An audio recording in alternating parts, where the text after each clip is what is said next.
नमस्कार साथियों, स्वागत है आपका सिविल 360 में the only UPSC channel you can just listen to. आज के इस एडिटोरियल एनालिसिस में हम चर्चा करेंगे एक ऐसे मुद्दे की जो दिखने में भले ही सिंबॉलिक लगे, लेकिन इसके पीछे छिपे हैं गहरे कॉन्स्टिट्यूशनल, पॉलिटिकल और कल्चरल डायमेंशंस। केरला में गवर्नर द्वारा भारत माता की तस्वीर को ऑफिशियल इवेंट्स का हिस्सा बनाने को लेकर उठा विवाद हमें ये सोचने पर मजबूर करता है, क्या एक कॉन्स्टिट्यूशनल डेमोक्रेसी में ऐसे अनऑफिशियल और इमोशनली चार्ज सिंबल्स को ऑफिशियल स्टेटस दिया जा सकता है? क्या इससे भारत के सेक्युलर और प्लूरलिस्टिक ईथोस को नुकसान पहुंच सकता है? इस विश्लेषण में हम न सिर्फ इस विवाद की पृष्ठभूमि को समझेंगे, बल्कि इससे जुड़ी कॉन्स्टिट्यूशनल लिमिटेशंस जैसे आर्टिकल 163, आर्टिकल 51A और basic structure doctrine, freedom struggle में सिंबलिज्म की भूमिका और मॉडर्न इंडियन नेशनलिज्म के स्वरूप की गहराई से पड़ताल करेंगे।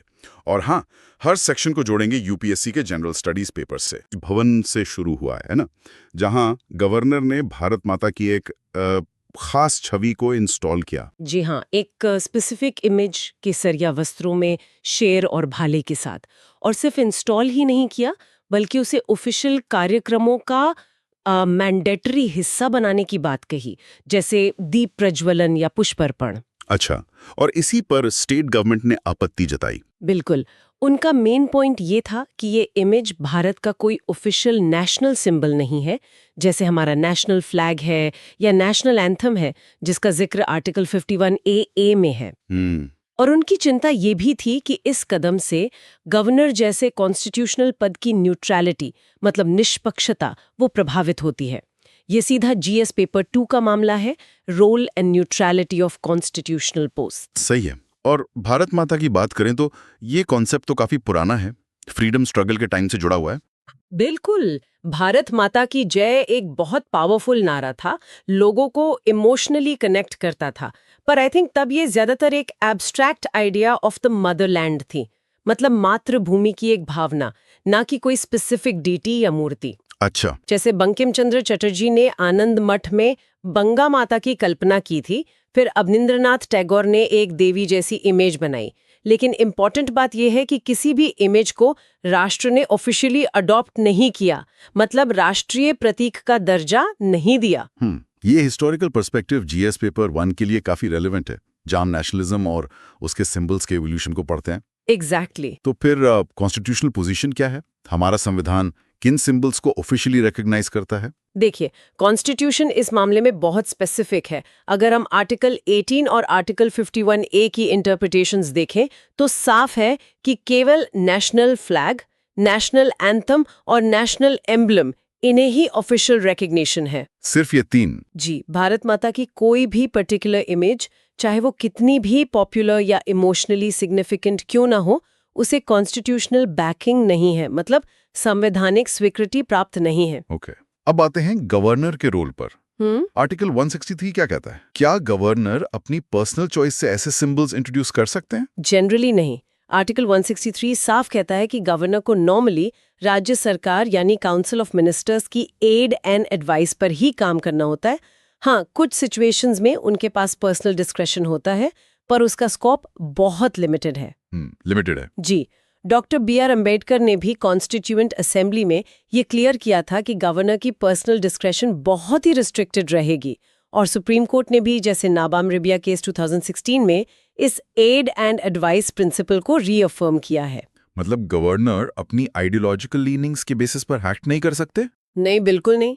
ऐसा करना कॉन्स्टिट्यूशनल प्रोप्राइटी के खिलाफ होगा। ये पूरा डिस्कशन जीएस पेपर 2 के लिए क्रूशल है। गवर्नर्स कॉन्स्टिट्यूशनल पोजीशन, डिस्क्रेशन और सेंटर स्टेट रिलेशंस। और यहीं से यूपीएससी मेंस का एक पोटेंशियल क्वेश्चन भी बनता है, जैसे राज्यपाल के पद से जुड़ी संवैधानिक मर्यादाओं और शक्तियों के संतुलन पर चर्चा करें। हालिया उदाहरणों के संदर्भ में बताएं कि राज्यपाल की भूमिका केंद्र राज्य संबंधों को कैसे प्रभावित कर सकती है। ये बहुत रेलेवेंट क्वेश्चन है आजकल के कॉन्टेक्स्ट में। अच्छा, नेशनलिज्म की बात हो रही थी, तो नेहरू जी का क्या व्यू था भारत माता पर? उनका पर्सपेक्टिव क्या था? नेहरू का पर्सपेक्टिव काफी अलग और इंक्लूसिव था। अपनी किताब द डिस्कवरी ऑफ इंडिया में उन्होंने लिखा कि भारत माता कोई देवी या भौगोलिक इकाई मात्र नहीं है, बल्कि भारत की करोड़ों जनता। एग्जैक्टली, भारत की करोड़ों जनता, उनके एस्पिरेशंस, उनके स्ट्रगल्स, ये है भारत माता।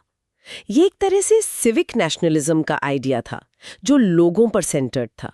किसी रिलीजियस या एंथ्रोपोमॉर्फिक इमेज पर नहीं। ये सोच जीएस पेपर 4 में गवर्नेंस में एथिक्स और वैल्यूज से कनेक्ट होती है। और आज के डाइवर्स इंडिया के लिए ये विजन कितना इंपॉर्टेंट है, जहां इतनी लैंग्वेजेस, रिलीजन्स, कल्चर्स हैं। क्या ऐसे में किसी एक, वो भी पोटेंशियली रिलीजियस कॉनोटेशन वाली इमेज से पूरे देश को रिप्रेजेंट करना सही है? यही तो मूल सवाल है, स्पेशली जब हमारा कॉन्स्टिट्यूशन प्रियम्बल से लेकर आर्टिकल्स 25 to 28 तक एक सेक्युलर स्टेट की बात करता है। हाँ, सेक्युलरिज्म तो बेसिक स्ट्रक्चर का हिस्सा है। बिल्कुल। तो एक सेक्युलर स्टेट से ये एक्सपेक्टेड है कि वो ऑफिशियल फंक्शंस में आइडियोलॉजिकल या रिलीजियस सिंबल से डिस्टेंस बनाए रखें, खास तौर पर ऐसे सिंबल से जो किसी एक पर्टिकुलर ग्रुप से एसोसिएट किए जाते हों, जैसे सोर्स में आरएसएस का रेफरेंस आया है। ये जीएस पेपर 2 में सेक्युलरिज्म के प्रिंसिपल से जुड़ा है। और इससे जुड़ा एक और मेंस का क्वेश्चन बन सकता है, प्रतीकों की राजनीति, पॉलिटिक्स ऑफ सिंबलिज्म किस प्रकार संवैधानिक मूल्यों, विशेषकर धर्मनिरपेक्षता, सेक्युलरिज्म और बंधुत्व, फ्रेटर्निटी को चुनौती दे सकती है।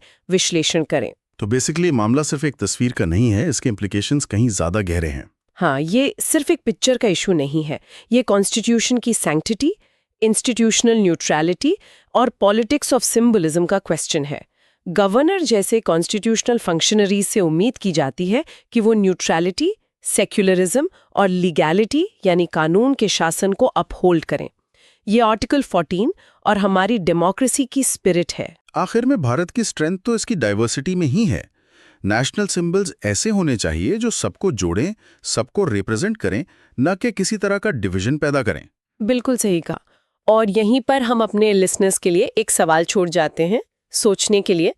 नेशनल यूनिटी को प्रमोट करने के लिए सिंबल्स का यूज कहाँ तक जस्टिफाइड है और कब ये यूज डिवाइसिव, मतलब विभाजनकारी बन सकता है? अब बारी है आज के एमसीक्यू की। Which of the following provisions of the Constitution strengthen India's secular character? A. Article 25, Freedom of Religion. B. Article 28, No religious instruction in state-funded institutions. C. Article 51AE, Fundamental duty to promote harmony. D. Allowing religious symbols in official state functions. Pin अपना जवाब नीचे comments में लिखें। और हाँ, ये है civil 360, the only UPSC channel you can just listen to. यहाँ हर टॉपिक मिलता है GS paper wise, clarity, bilingual explanation, so that आप सुनते सुनते भी सीख सकते हैं। लाइक, रीशेयर और बेल सब्सक्राइब जरूर करें ताकि आपकी प्रिपरेशन हर दिन एक लेवल ऊपर जाए। मिलते हैं अगले एपिसोड में एक और क्रिटिकल मुद्दे के साथ। धन्यवाद और जय हिंद।